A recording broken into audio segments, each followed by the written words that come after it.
用微光照亮夜晚，用温暖温润心灵。亲爱的朋友们，欢迎来到微光夜读。半年前那场闹剧还历历在目，陈翔的表姐因为一点虾儿大闹婚礼，真是让人瞠目结舌。这次又会掀起什么风波？我心头一紧，点开了家族群聊，相亲相爱一家人，一股寒意顺着脊背爬上心头。群里炸开了锅，那新娘子怎么回事啊？敬酒的时候拉着个脸，连舅妈都不喊一声，真是缺乏教养。当个小学老师就了不起了，连最基本的礼貌都不懂，真是白读书了。这两条消息像两颗炸弹，瞬间将原本热闹的群聊炸得一片死寂。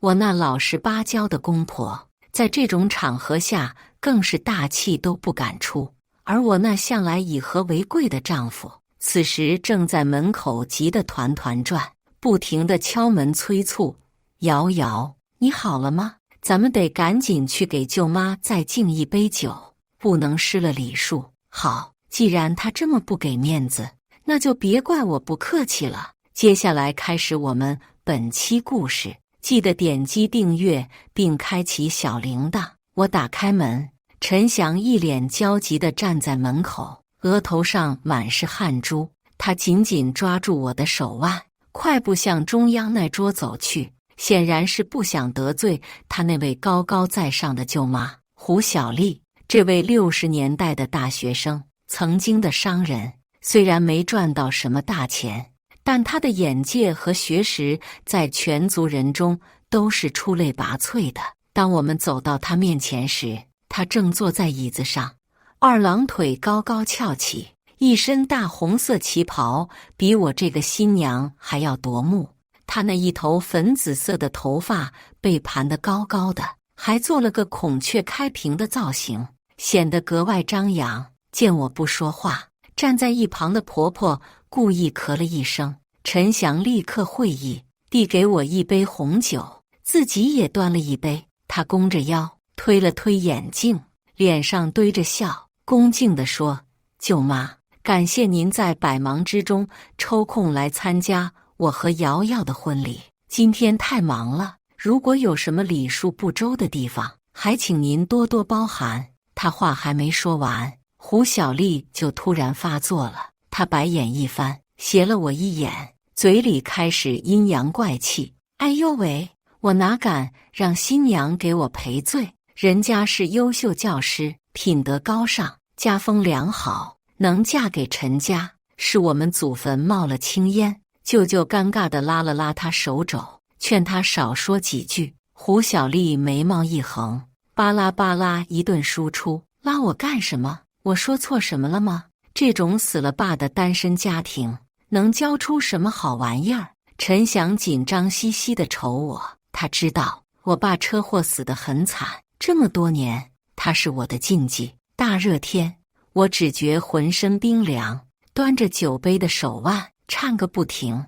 我妈正在宴会角落陪亲戚唠嗑，察觉我脸色不对，正往这边走。胡小丽还在数落我，嘴角那颗凸起的黑色肉质尤其刺眼。我再也忍不住，哗啦一声，反手就把满满一杯红酒狠狠泼到她脸上。所有人目瞪口呆，全场鸦雀无声。2秒后，胡小丽炸了，她拉起桌布的一角，使劲一掀：老娘抽死你这贱蹄子，敢泼我酒，看我不弄死你！噼里啪啦一阵响，整桌菜肴洒了一地。下一秒，他已经操起一个油腻腻的盘子往我脑门上砸，可盘子还没砸过来，我妈已经冲过来，一拳把他捶了个狗吃屎。开玩笑，我妈看起来文质彬彬，创业前可是职业拳击手。胡小丽也不是吃素的，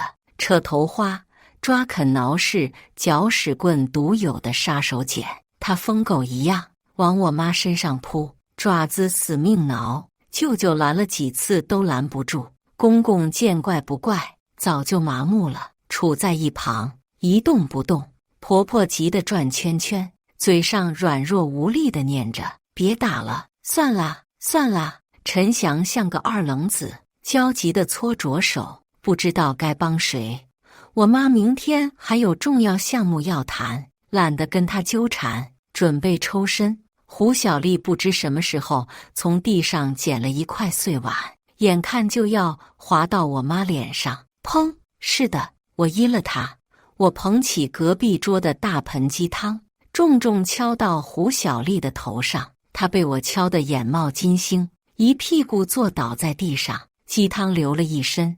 精心打造的发型，她下去一半，发梢还挂了半只鸡翅。愣了2秒后，她直接瘫在地上打滚儿。杀人呐！新娘子要打死我了！快来人呐！舅舅赶紧上前扶她。我趁乱拉起我妈就往外走。陈翔这才反应过来，远远冲着我身后喊：“思瑶，你至于吗？婚礼还没结束呢。”我头也没回，至于？结你妈的婚，老娘不干了。怕陈翔去小公寓堵我直接跟我妈住回了市中心的别墅。这家人真不是个东西。还好瑶瑶你心眼多，谈恋爱时就一直装穷，不然还瞧不出一家子真实人品。也是庆幸只办了个酒席，还没领证，不然离婚又得扯皮。我妈坐在沙发上，一个劲儿的叹气。我皱着眉，把刚刚刷到的小视频递给她看。妈，你让秘书处理一下，现场有人拍下视频传到网上了，我怕咱公司被人肉出来，影响股价。我妈前脚刚让人平息风声，胡小丽的小作文后脚就发出来了。她洋洋洒洒敲了一大篇，看起来是道歉，却句句都是阴阳怪气的批判。我错了，我真的错了，我错在不该在这么重要的日子里做了一回真性情的自己。一直以为新娘是内向的，哪知道骂人这么难听，还当场发疯，一点控制力都没有。新娘这样的性格，以后的路还很长。舅妈惹不起你，但我忍不住替侄儿多说一句，拿了那么多彩礼，说悔婚就悔婚，要点逼脸吗你？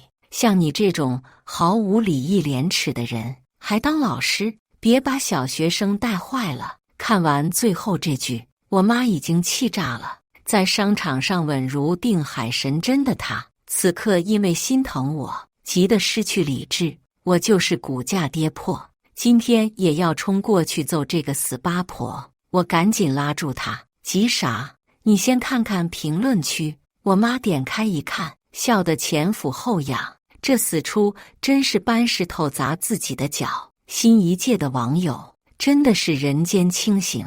我以为会等来网暴，结果小作文下面全是骂胡小丽的评论。有些亲戚真的太把自己当回事儿了，什么玩意儿？一个舅妈就敢闹人家婚礼？看过视频，新娘牛逼，干了我一直想干的事，真不敢想象，如果我在现场该有多兴奋。这个舅妈是懂阴阳的，嘴上一直以为新娘是内向的，心里一直以为新娘是好欺负的。这舅妈的操作，不知道的还以为她看上了新郎，想来段禁忌之恋呢。哈哈哈！傻逼大婶没有发言权，就别瞎嚷嚷。司老师是我们见过最负责人的老师，我代表家委会力挺司老师。最后这条评论是熟悉的家长头像。看到这里，本来心里极度舒适，下一瞬，陈翔恶心我的电话就打来了。全家被我拉黑后，他搞了个新号码，我接通发现是他，故意开了扩音。瑶瑶，今天是我舅妈过分了，我替她道歉。我学着胡小丽的口吻，阴阳怪气道：啧啧，她替你在网上发声，你替她在电话道歉。我介绍你俩去马戏团唱双簧吧。对了，你舅妈说你给我大额彩礼，请问什么时候转账？一提彩礼，噎得他憋不出半个屁，最后嘟囔半天，声音像蚊子一样。那都是我妈虚荣，在亲戚面前瞎吹牛，我知道你最好了，1分钱彩礼都没提过。我们全家都很感动。好了，瑶瑶，别闹了，日子还是要过的。周末我做冬宴请亲友吃顿饭，这事儿就过去了。我妈使劲冲我摆手，用口型说让他滚，吃个屁的饭。我顿了那么零星2秒，脑海闪过一个念头，行啊，吃饭的地址发我，周末我直接过去。挂断电话，我妈一脸诧异，我眉梢一挑，露出狡黠的笑。就这么算了，简直便宜胡小丽了。不是喜欢当搅屎棍吗？我要让她成为棍下的那坨屎。很快到了周末，老远就看到陈翔在饭店门口等着，见我一脸笑盈盈，焦躁的神情才松开一口气。刚推开包间门，就听到胡小丽又在大放厥词。她顶着高耸的孔雀头，坐到婆婆身侧，眼里迸溅金光。姐啊，跟你商量个事儿，我弟的媳妇前些日子生了个2胎，老来得子，还是男孩，宝贝得很。全场目瞪口呆，他弟50来岁了，都快抱孙子的人了，居然还拼2胎。在胡小丽铺垫的时候，我和陈翔已经落座了。舅舅向我投来温和目光，胡小丽故意当没看见，终于说到关键点，你看能不能把户口落到你家？你家学区那么好，反正也没小孩。说完，眼神轻佻地扫了我一眼，嘴一撇，阴阳怪气道：某些人身材干瘪瘪的，一看就生不出儿子。我那小侄子落户到你家，相当于你家添了个男丁，多好的事儿呀！下，别人便宜都占到户口上了。我那对窝囊废公婆对视一眼后，竟然不敢反驳一句，就这样沉默了。陈翔像个傻子一样，乐呵呵地给我倒饮料，像不关他事儿一样。我顺势喝了一口果汁，然后猛地喷向胡小丽的方向。可真是天大的好事儿！舅妈，你真是长得丑，还想得挺美。这话气得她直瞪眼，刚想反击，后脑勺的痛还历历在目。她剜我一眼，坐回自己的位置。我还想再对她2句，婆婆立马打圆场。算了算了，舅男为了缓解尴尬，转移话题道：来来来，大家举起酒杯，提前庆祝一下。程静这次模拟考试考了全校第1，6月的高考 C9 应该是妥了。程静是舅舅和胡小丽的女儿，在我印象中是个十分乖巧的姑娘。我之前还纳闷，居然完美避开了胡小丽身上的所有缺点。某次听公婆聊八卦，才无意间知道，原来程静是抱养的。胡小丽早年和前男友一起经商，流产过1次，后来钱被男人卷了，回老家相亲嫁给舅舅，再也怀不上孩子。和我对坐的舅舅笑得一脸憨厚，不得不感慨，真是个老好人。这么多年，从未嫌弃胡小丽不能生养，还把她捧成女王，家里家外全是她一人辛苦张罗。大家顺着话头举起酒杯，说着祝福的话。程静扎着马尾辫，脸蛋微红的羞涩低头。胡小丽却冷哼一声，白眼一翻：第2名有什么好骄傲的？又不是考第1。再说了，女孩子读那么多书干嘛？将来还不是要嫁人的。要我说呀，有这天天刷题的时间，还不如多学学怎么做家务，以后至少能孝顺公婆，不像某些人没有家教，像个泼妇一样。我手里的筷子差点就要飞到胡小丽脸上，怎么会有这么不要脸的人？全场除了舅舅皱了皱眉头，劝他少说2句，其他人听得很坦然。我婆婆还情不自禁地点了点头，仿佛她说的是什么至理名言。程静脸色从刚刚的微红转为煞白，牙齿紧紧咬着下唇，但她还是很懂事的极力控制情绪，只是握筷子的手一直在颤抖。直到胡小丽又抛出戳心窝子的话我哥这里了，他就是考上清北，我也不会出钱让他读大学。下一秒，程静像离弦的箭，捂着脸冲出包间。其他人见怪不怪，继续埋头吃菜。舅舅刚起身，被他又摁回座位。这么大个人了，死不了的。我起身借口上卫生间，追了出去，找了一圈都不见人影。我隐隐有些慌了，去看了监控，才发现程静上了6楼天台。我不敢过于声张，悄悄跟上去，先看看什么情况。天台边缘，洗得泛白的棉布裙在风中摇曳，瘦削身影背对着我，肩头一抽一抽的，我手心微微发汗。他这是要跳楼。程静，3米开外。我轻轻喊出他的名字，他身体一怔，局促地转过头看着我。我这才留意到，淌满泪水的眼底透着青黑，皮肤干燥蜡黄，整个人含胸驼背，非常没有精气神，一看就是熬夜复习，营养还没跟上。我掏出纸巾，尝试着往他迈出2步。别过来！程静惊恐地盯着我，还时不时回头往楼下瞟。听话，别胡思乱想，你妈说的都是气话，不是气话，我都听到了。她已经跟沿海工厂联系好了，等我高考完就捆着送过去。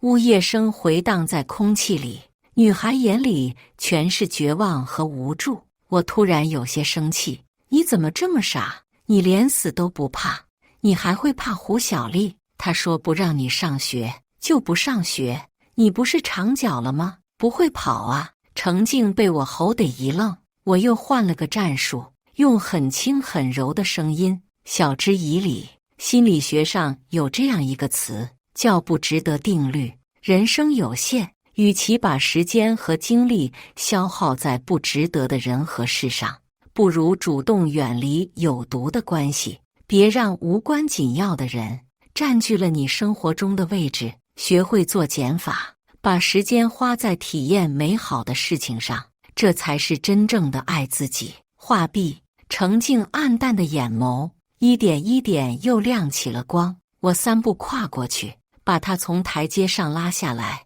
从鬼门关晃了一圈的女孩这才回过神来，惊得满头冷汗，身子抖得吓我紧紧抱住她。人生路还长，很多年后你再回头看，这些短暂的磨难只是生命中很小的一个点。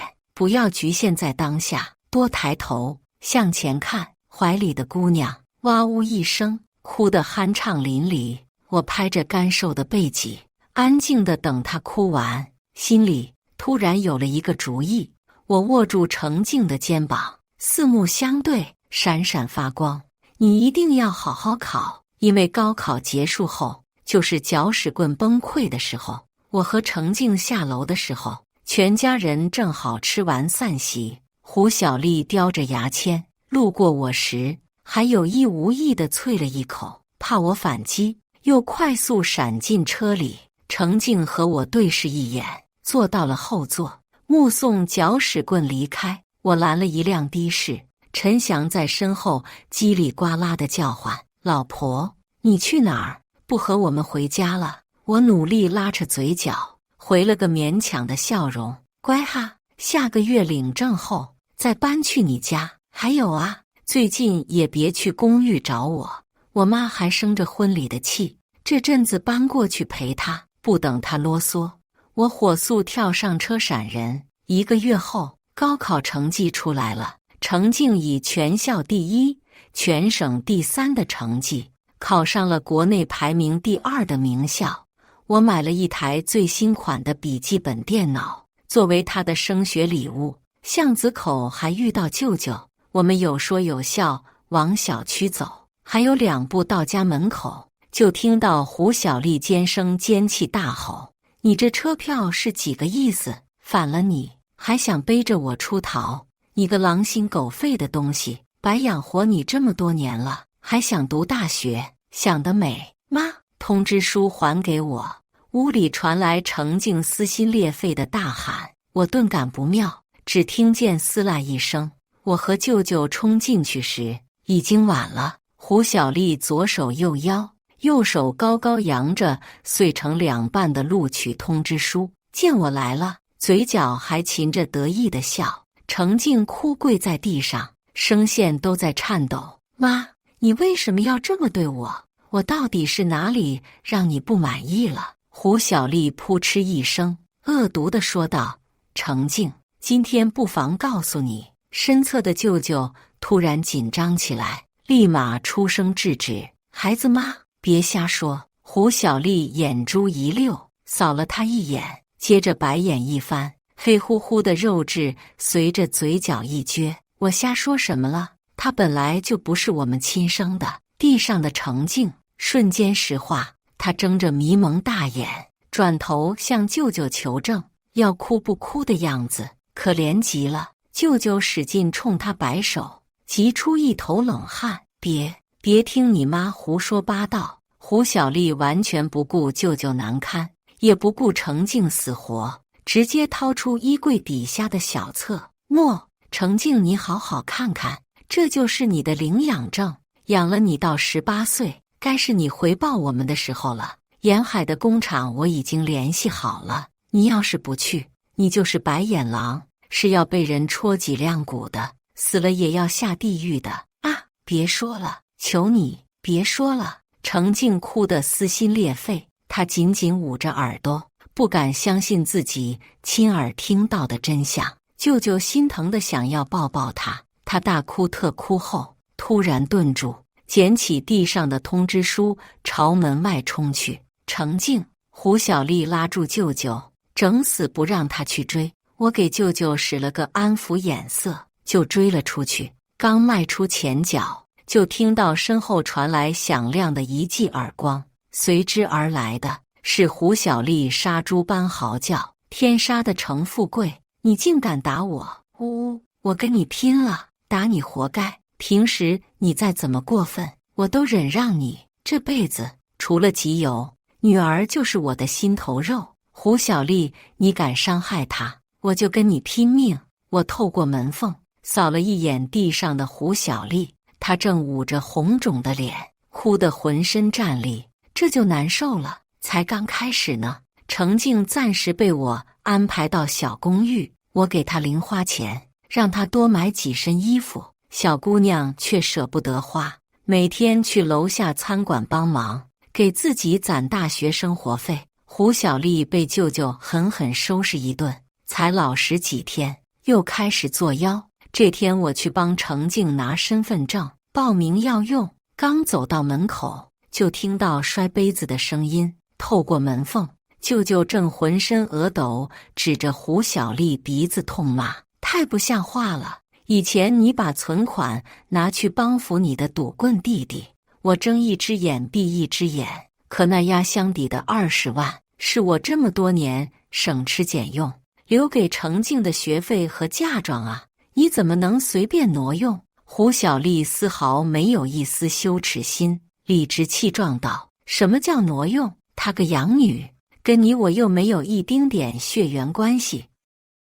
养到18岁已经对得起她了。我弟弟的2胎，可是我们胡家光宗耀祖的男丁啊！这小祖宗肺炎进了 ICU， 我做姑姑的怎么能见死不救？”舅舅越听越生气，抓起桌上另一只茶杯，就要往他身上砸。突然瞥见门口的我，他放下杯子，呸了他一口，随后出门，悄悄从衣兜里掏出身份证递给我。我这才发现舅舅脖子上全是血淋淋的抓痕。他一个劲给我道谢，脸上堆着笑，眼里却满是疲惫。出小区时，瞥见邻居周姐在桂花树旁偷偷抹眼泪，她一见是我，满肚子的苦水一咕噜往外倒。瑶瑶，你舅妈真是个搅屎棍！我丧偶这么多年，一个人拉扯8岁女儿，天天起早贪黑卖小吃，回家经常吃不上一口热饭。女儿懂事，给我做了碗蛋炒饭，她可好，当着孩子的面说像猪食，狗都不吃。小丫心都碎了，伤心的哭了好久。看来胡小丽的搅屎棍形象真是深入人心。我拍着周姐的肩，好一阵安抚。不作死就不会死，胡小丽的好日子快到头了。9月，程静顺利办理入学手续，她在朋友圈发了一段感谢的话，特地呀我和舅舅。当天下午，我就收到周姐的微信，瑶瑶，他俩刚刚又大吵一架。胡小丽偷看你舅舅手机，发现是你在背后帮程静，要去学校找你算账，千万要小心。我回了个收到的表情包，心里早就乐开花。谋划这么久，等的就是这一天。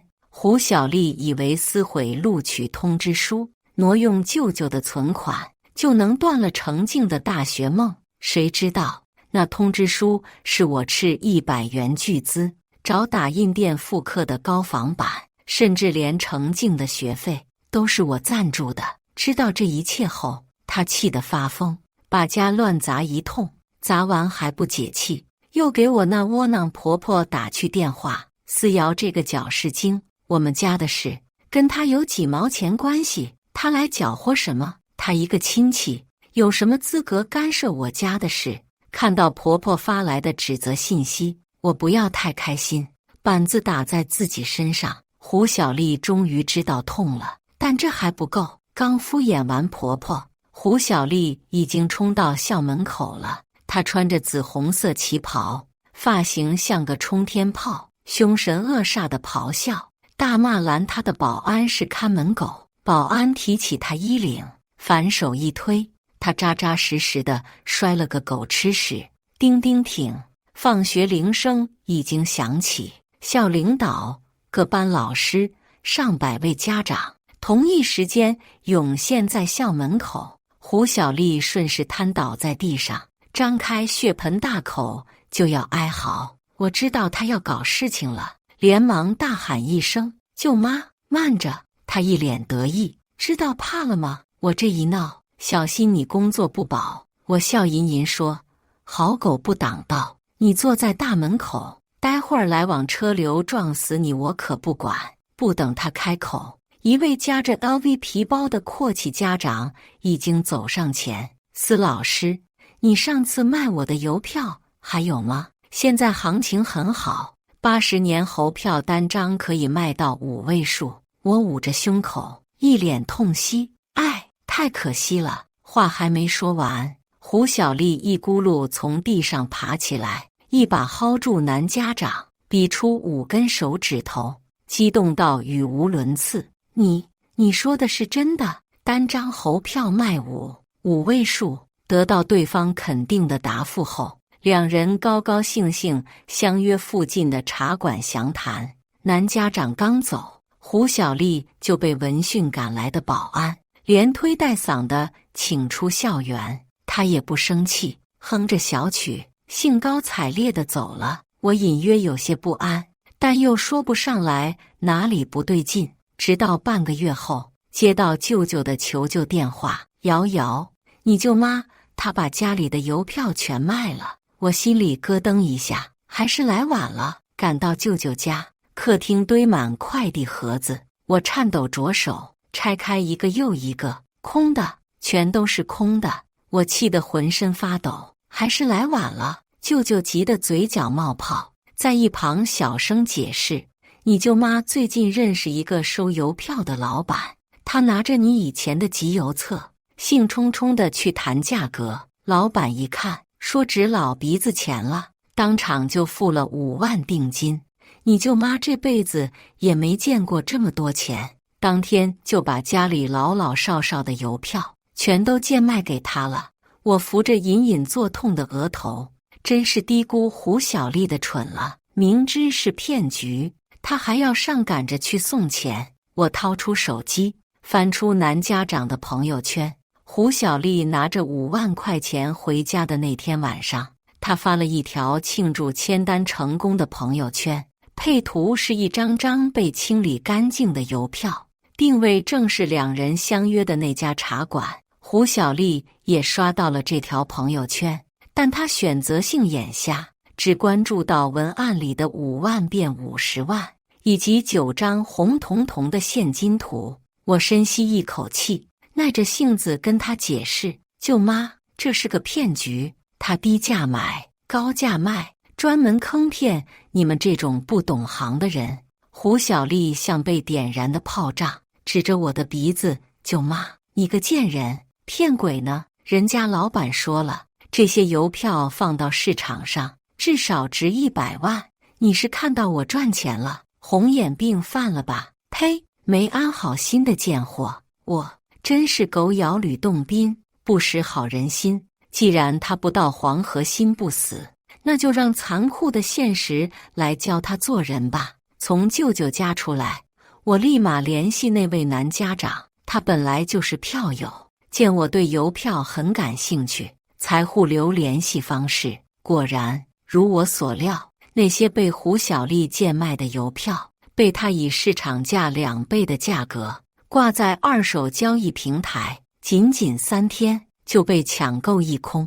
我提出购买意愿，他欣然同意，但有一个要求，希望我能出面帮他劝退一些被他高价忽悠的冤大头，都是本地票友圈子的，低头不见抬头见，不好坑得太狠。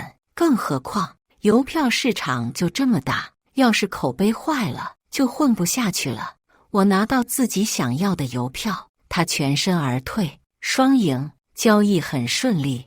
我拿到邮票的第2天，胡小丽就收到那位老板的微信，大概意思就是邮票市场不景气，他准备低价抛售手上的邮票，去沿海城市做海鲜生意。胡小丽拿着5万的本金，还想再赚一笔，立马转过去4万，又找舅舅拿了1万，买回那些被他卖掉的邮票。等待他的是老板拉黑他的微信，卷款跑路。胡小丽悔不当初，气得大病一场，病还没好全，就闹着要和舅舅离婚，说舅舅是扫把星。可他舅舅也硬气了一回，直接拟好离婚协议，家里的存款和房子他啥也不要，只要胡小丽同意离婚就行。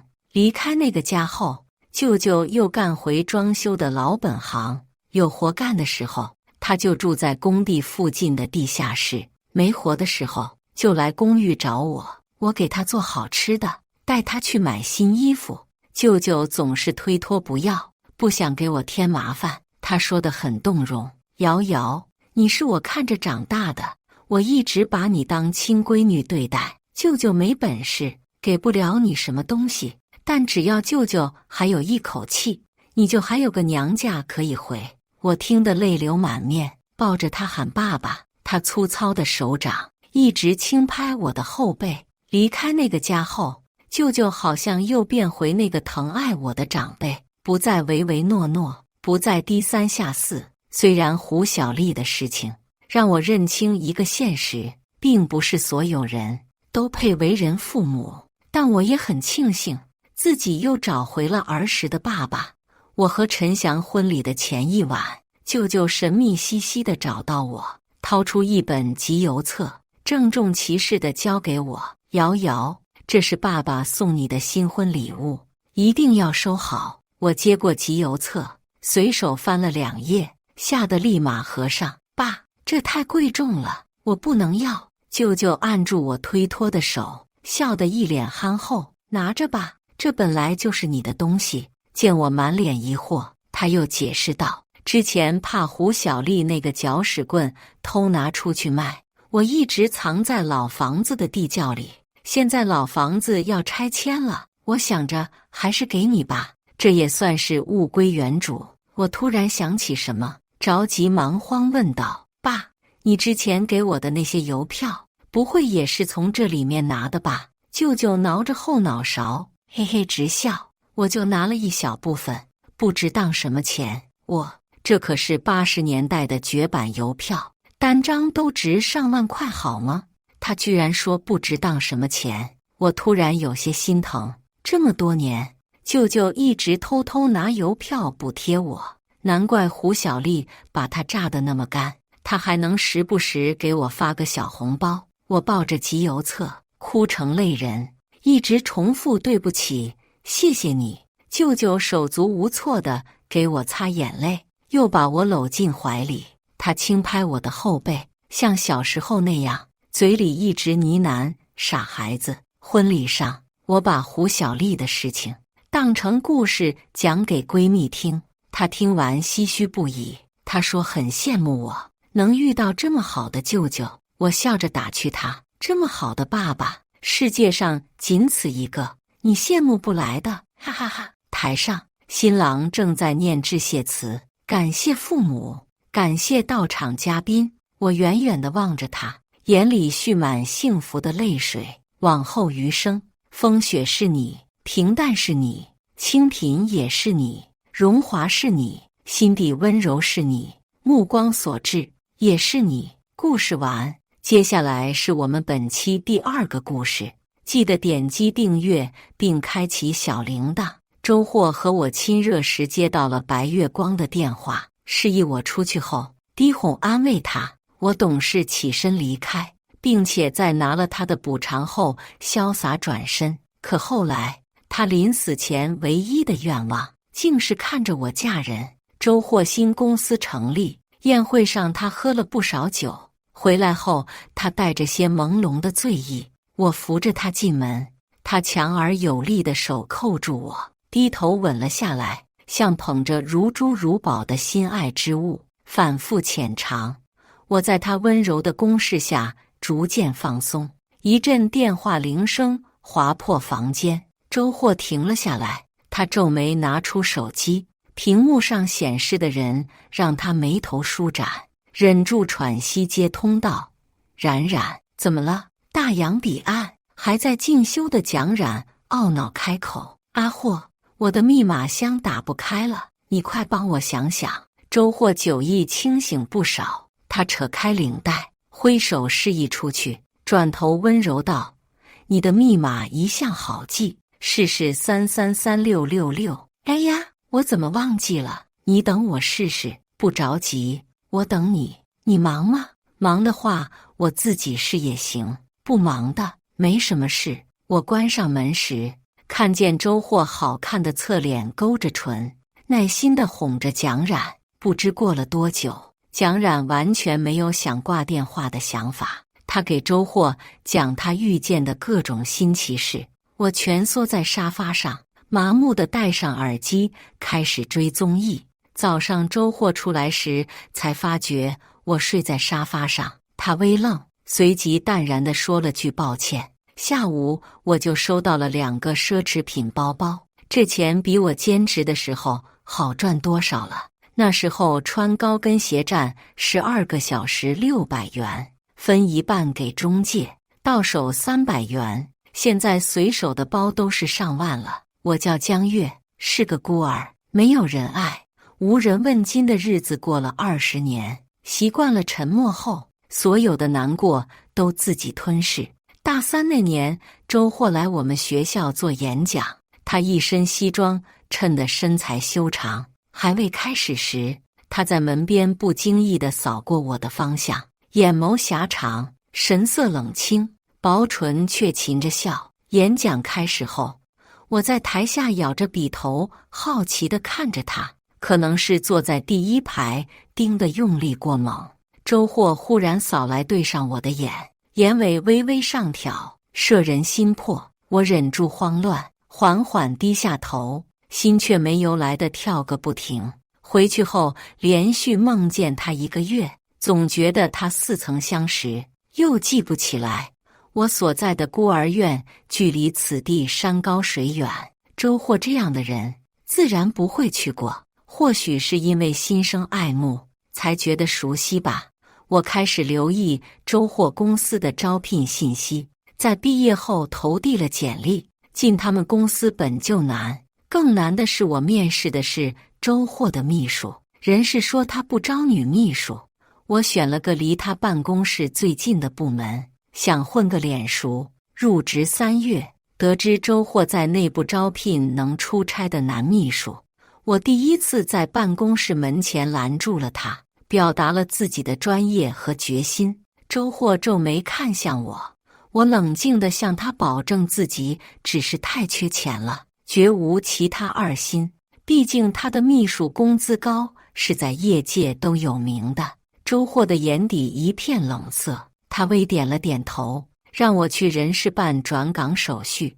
往后半年，我跟着他四处应酬，帮他挡酒。好在因为他的身份，没人太为难我，都是点到为止。空闲的时候，我在公司四处奔波，去每个部门都打下手，久而久之也能学不少东西。见到蒋冉的照片时并不奇怪，周霍把他的照片放在办公室，公司的人都知道我和总裁在乎的朋友有6分相似，但我却惊讶我和蒋冉真的很像。不同的是，蒋冉比我在鼻梁多了颗痣。我第一次明白，或许周霍让我做他秘书，根本不是因为我能说会道，而是我长得像蒋冉。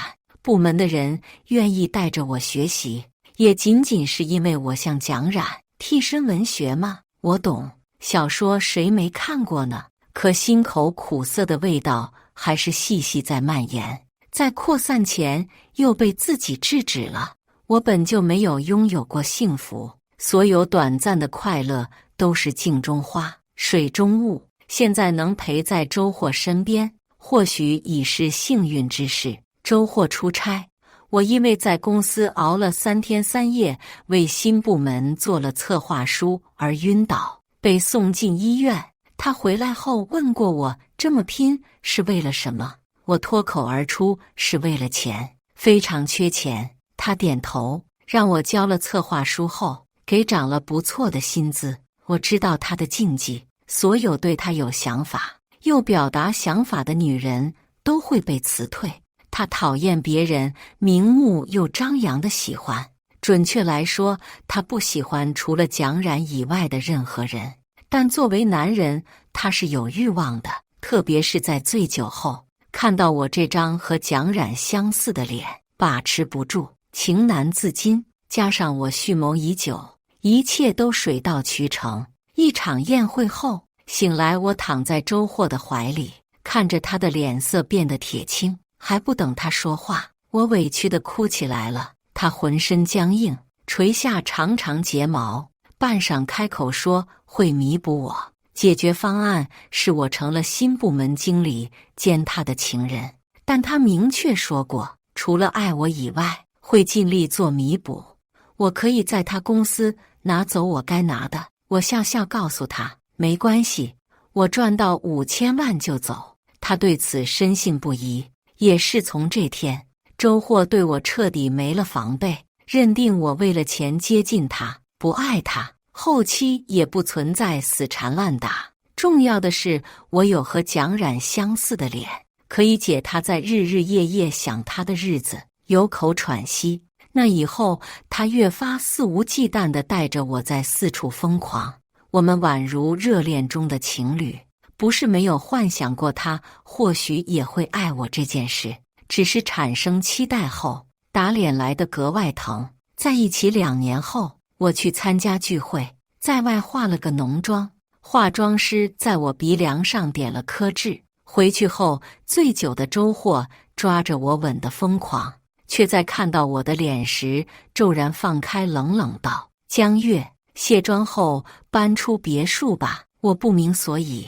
他神色漠然，你是你，蒋冉是蒋冉，永远也不可能是一个人。我脸色煞白，心口绞痛得厉害，忍住了夺眶而出的泪水，想解释，周霍只留给我一个背影，没给我任何说话的机会，连夜让我搬了出来。后来我就租了个一居室。周霍出国半年，没有再联系过我，我只有拼命努力工作，给公司交了一份满意的答卷。他回来的第1天，公司组织聚会，周霍在走廊上接到了蒋冉的电话，大概是他又遇到什么人要在外停留。周霍劝他回国，两人产生了分歧。他靠在走廊上，俊朗的脸上苍白无力，修长的指尖抓着手机砸到了地上，回头看到我时，近乎疯狂索取。他问过我要什么，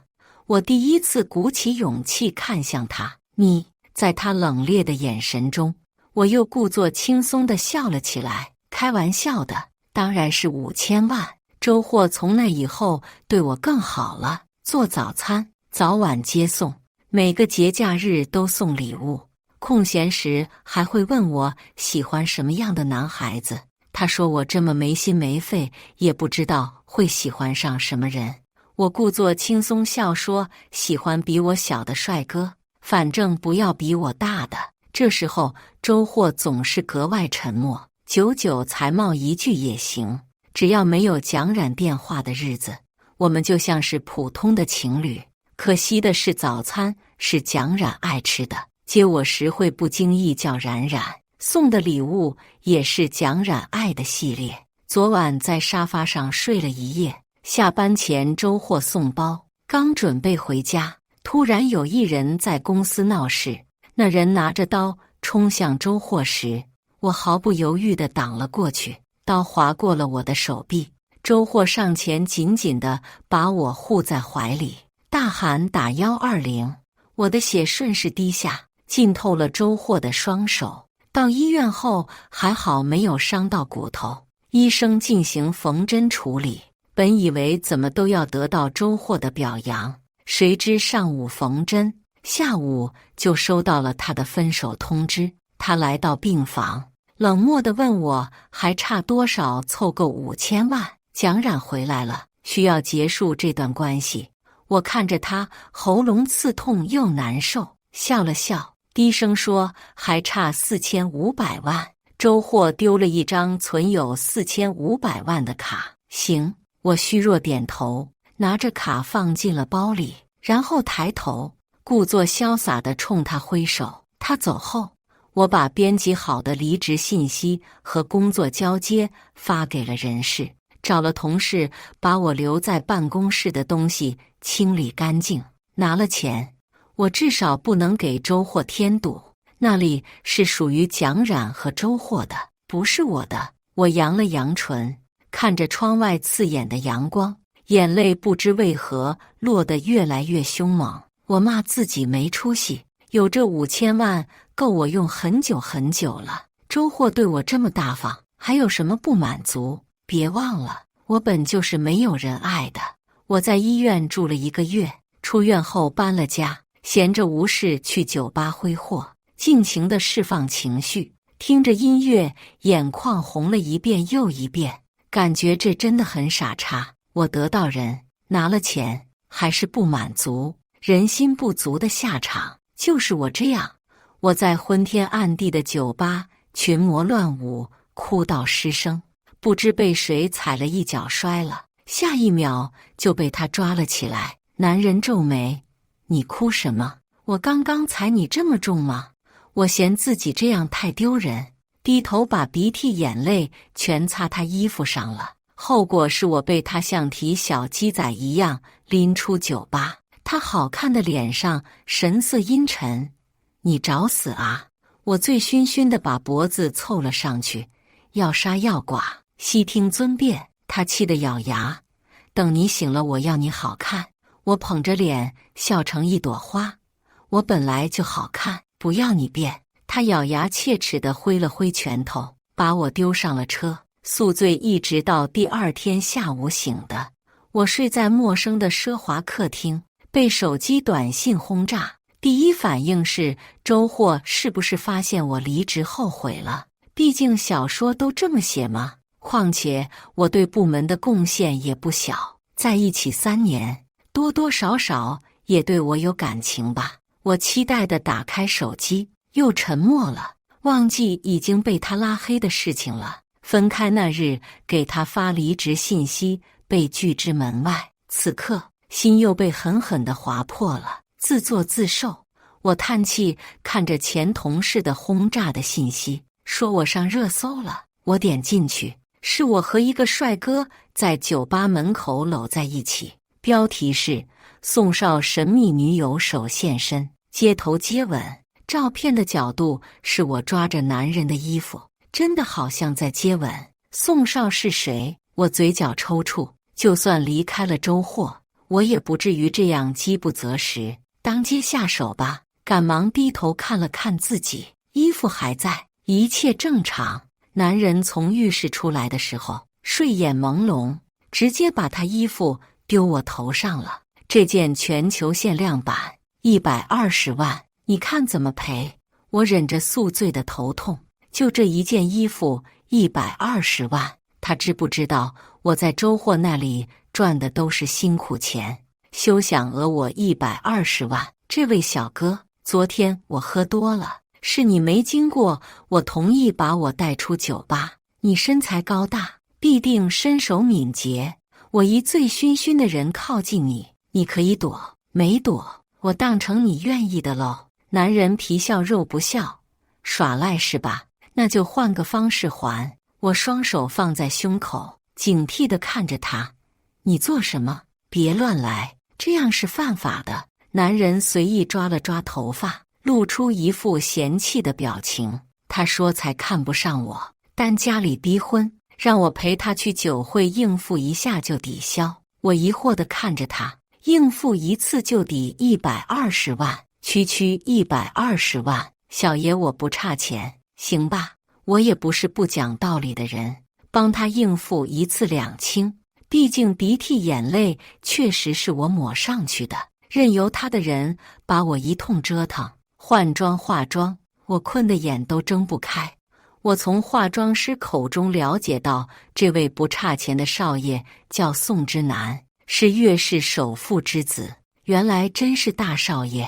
晚宴上，我挽着宋之南的手臂，陪着他四处应付打招呼的人。在一阵惊呼中，我随着大家看向门口，只见蒋冉挽着周货走了进来。她被白色抹胸长裙衬得宛如仙女一样，周货西装笔挺，两人郎才女貌，天作之合，看了让人好生羡慕。可能是酒会上喝多了，眼睛又想尿尿。我凑近宋之南胸口，在他衣服上胡乱擦了擦眼泪。他嫌弃推开我，江月又来。我压低声音，晚些我把这件钱赔你。宋之南试图抓着我的手，我死命把脸埋在他胸口。今日老夫真是有幸啊，不仅请到了科技新贵周先生，还有宋少和女友，实在开心。宴会主人温老的话一出，所有人的目光都从周货转到了宋之南身上。宋之南赶紧笑笑，搂紧我的腰。我女朋友比较害羞，温叔就别拿我们打趣了。我吸了吸鼻子，探出头对上了周货的淡漠的眼眸，毫无波澜。这才是我认识的周货，除了蒋冉，没有人可以波动他的情绪。为我少有的情绪波动，也是因为蒋冉对我的好都是按照蒋冉的欢喜，我竟还期待从他眼中看到情绪，不禁自嘲地笑笑，对宋之南道：我累了，想去包厢休息。然后逃似的离开了主厅，怕周货觉得我是故意刺激他。我对天发誓，真不知道他会来，而且刺激他，我也不够格。去了趟卫生间后，转头溜去包厢，推门而入，看见周货坐在沙发上，蒋冉靠得很近，他半蹲在他面前，给他递水，胸前白皙的肌肤春光乍泄了一大片。孤男寡女，干柴烈火，还是周货朝思暮想的人。接下来会发生什么都不用我想了吧？抱歉，我藏住眼中的慌乱。说完转身，江月，周货的声音响起。我一愣，手有些微微颤抖。他的声音再次冷漠地传来：请把门带上。我回头笑笑，快速带上门离开。此时只觉得浑身越来越烫，去了好几个包厢都是锁着的，晕乎乎的想回会场找宋之南，刚到楼梯口就撑不住了。倒下前，迷迷糊糊地看到了周货紧张地冲向我。看吧，我又开始做梦，导致产生幻觉了。醒来时，我在宋之南的房间里。他说我真离谱，酒没喝多少，莫名发起了高烧。我失神，是你带我回来的，不是我是谁？吓死了！你差点跌下楼梯，要不是我眼疾手快拉住你，你还能躺着。哦，谢谢你，我就说嘛，真是烧糊涂了，才会觉得周霍会在乎我。毕竟我是见识过的，疯狂而又缠绵的周霍，对我尚且如此，何况朝思暮想的蒋冉就在眼前，良辰美景，佳人在畔，我算老几？我吞了吞口水，依然苦涩。为了报答宋之南的救命之恩，加上无聊，我每天陪着他玩，陪着他吃，和他一群狐朋狗友很快熟络起来。很奇怪的是，他莫名知道我的所有喜好，每天一早会煮好早餐，嘴上说随意煮的，却都是我爱吃的，随手送我的包，说是别人拒绝他退回来的，但却是我盯了很久的限量款。这些我只和周霍说过，但他从来没有按照我的想法做过。宋之南的新别墅装修也是按照我的习惯，就奇了怪了。我不得不怀疑他小子是不是暗恋我。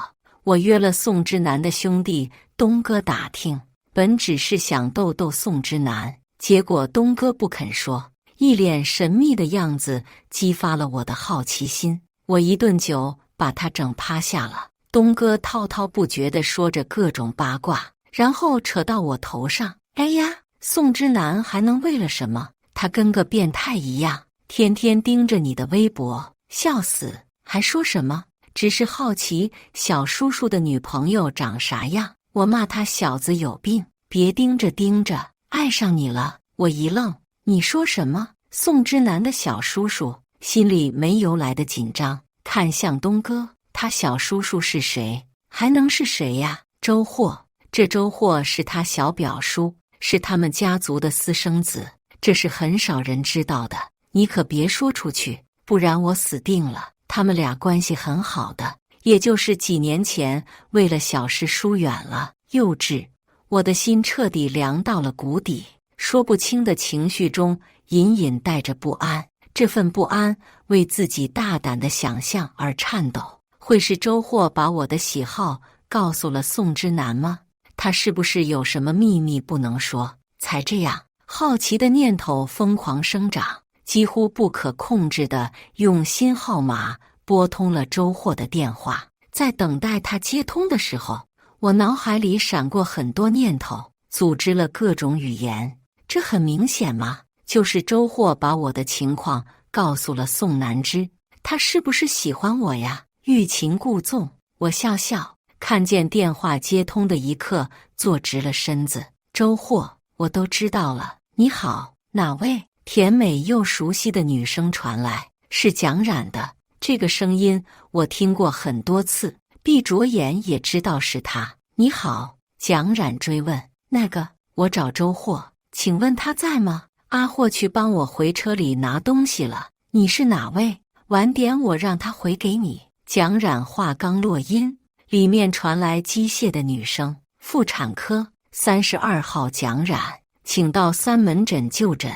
妇产科，你怀孕了？我刚问出口就后悔了，匆忙说了句抱歉就挂了电话。又一次，我被自己无限的想象力打败了，显得幼稚又可笑。宋南之来的时候，我正吃着薯片看电视，他不满，伸手揉了揉我的头发。江月，你这么大个人玩消失啊？这半个月怎么约你都不出来？我嫌弃地推开他的手，别闹，追剧呢。宋南之坐在沙发上凑近，江月，你是不是生我气了？我扫了他一眼，没说话。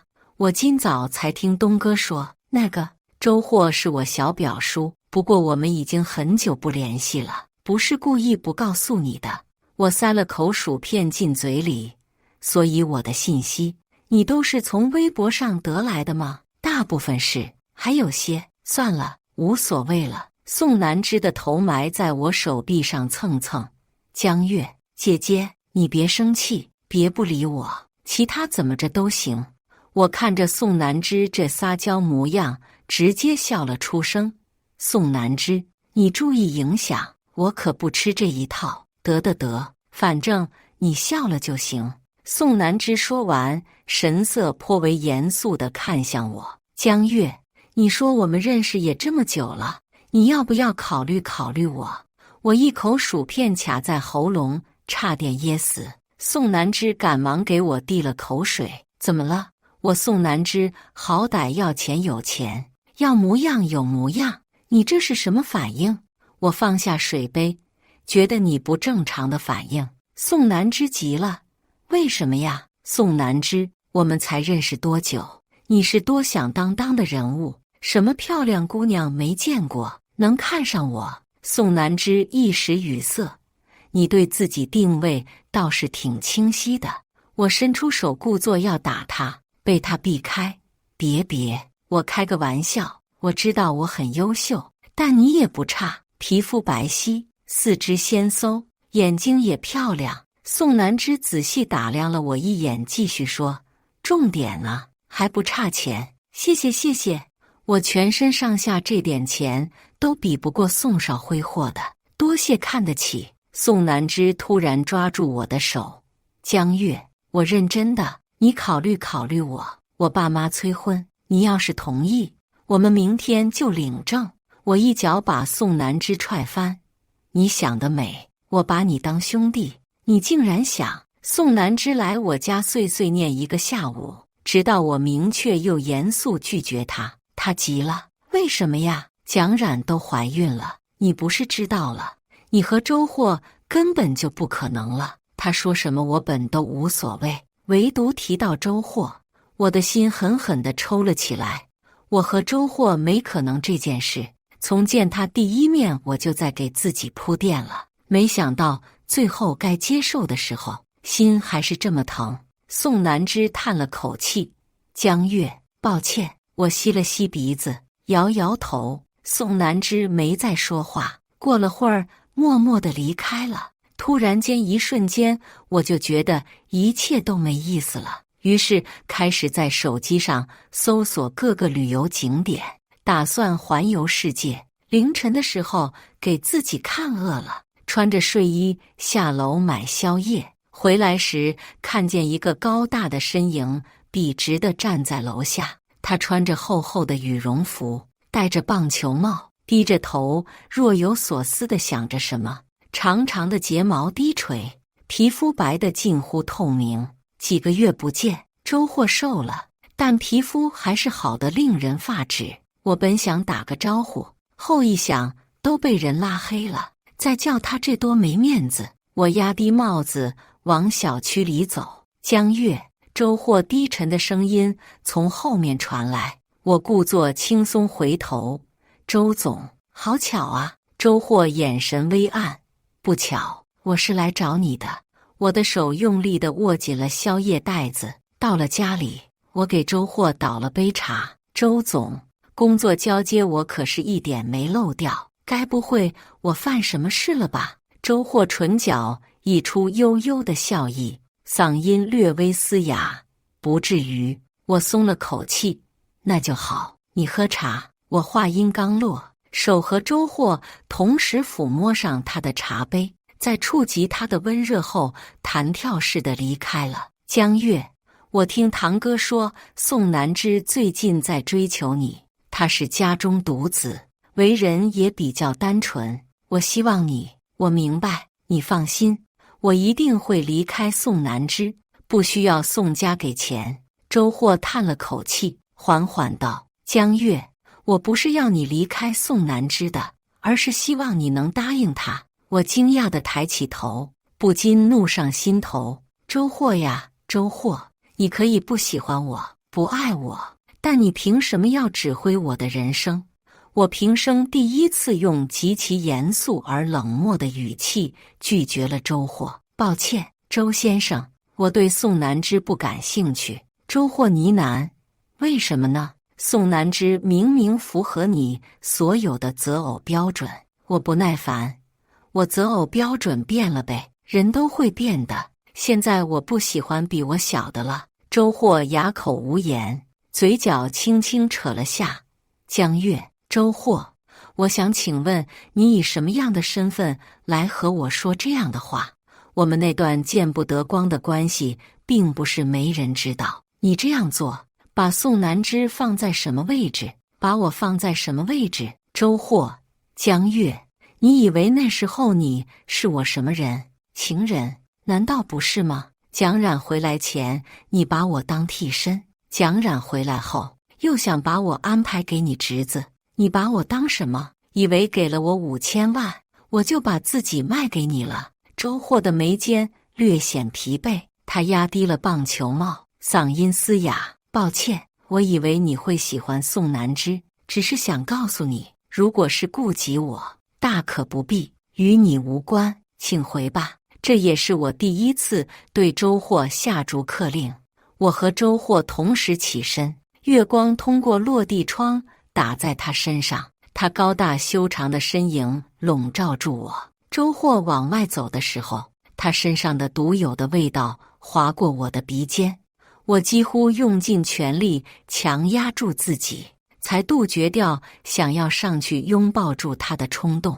如果他没有和蒋冉在一起，或许我会奋不顾身地勇敢一次，但既然周霍和蒋冉在一起了，那我就是再爱也不会再开口了。像小时候我母亲说的，我们家月月啊，从小就是个倔强的孩子，认准的事，10头牛都拉不回。我看着周霍的背影一点点消失在门口，听见电梯来了声音，直到楼道彻底安静。我无力地靠在门边。江月，你马上就要26岁了，再坚持坚持，人生不过区区几十年，熬过去就行。这话是父母离开后，我为了劝自己活下去的唯一信念。周霍只不过是我人生中唯一一个意外，也仅仅是如此了。我缓缓关上门。第二天，我以最快的速度买了机票，打算连夜走。在上飞机前，收到八卦新闻弹窗，网友爆出悦成科技新贵周霍于今日上午9点去世，内部有人爆出情况属实。我一手把新闻划开，无聊，一天不是造谣这个就是造谣那个，要不是我昨晚才见过周霍，我就信了。周霍这时候应该美美的陪着蒋冉产检才是。我正准备进机场，宋南之打来了电话，他语气隐忍抽泣：“江月，你在哪？”我看了看四周，机场，正准备环球旅行。电话那头，宋南之的声音疲惫带着哭腔，我有一种不好的预感涌上心头，握住手机的手也开始颤抖。宋南之，你哭什么？好好的，你为什么要哭？江月，我知道我不该打这通电话，对不起。我听着宋南之的话，握着行李的手缓缓落下，耳边全是他说周霍上午因病去世，把所有的遗产都留给了我的消息。再次见到周霍是在太平间，我这才发现他瘦了好多，头发也没有了，五官因为瘦显得更加立体。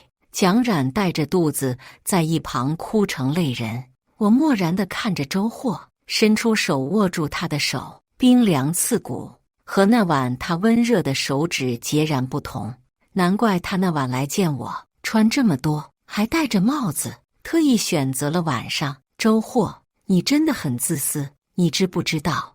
我有一句话一直想问你，你这样是彻底不给我问的机会了吗？蒋冉在我身后突然哭着哭着笑了。江月，你现在和我一样，永远也得不到周霍了。就算他不爱我，但他死的时候陪在他身边的是我，是我。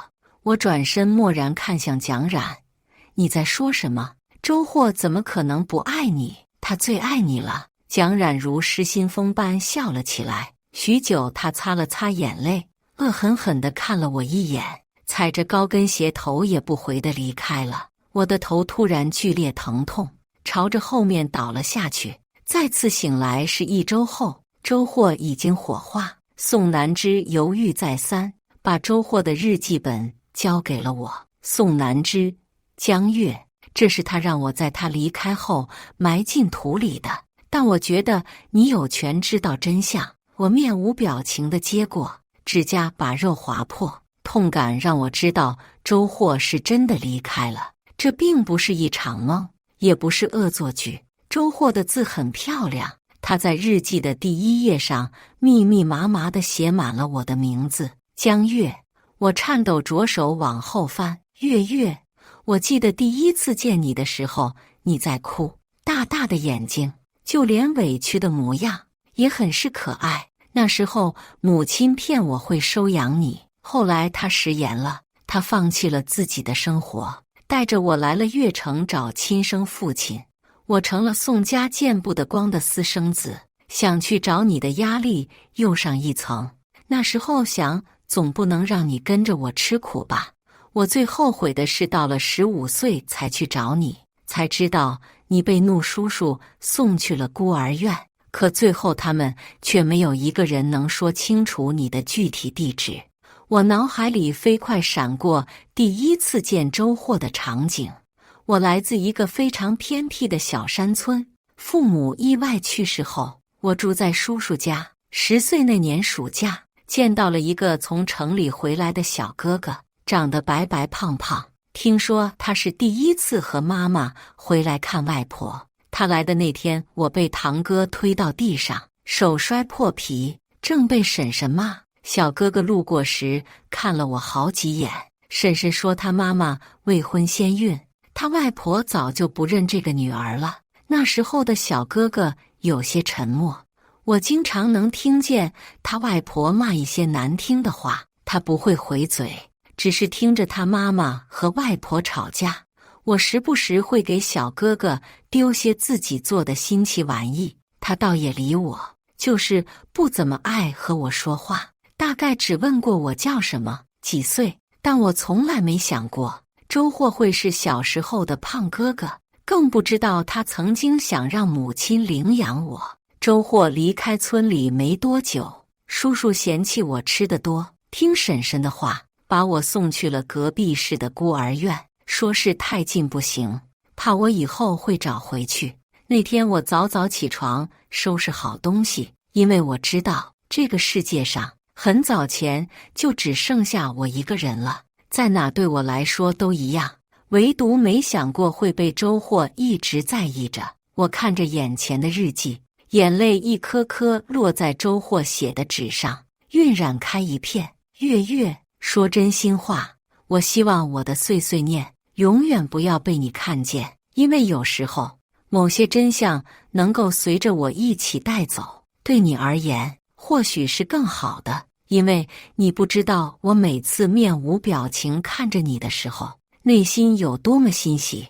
我找到你的那天是在你20岁生日，我觉得是缘分。得知消息，我急不可耐地赶去大学，万分感谢老天爷，你如我所想的考上了大学，这让我之前的不安都松了口气。那天你扎着高马尾，穿着白色的连衣裙，一个人抱着书，安静地走在树荫中。对面马路的男生故意把球丢向你，你礼貌还了回去后，拒绝了他询问联系方式。也是那天，我的人生好像有了新的意义。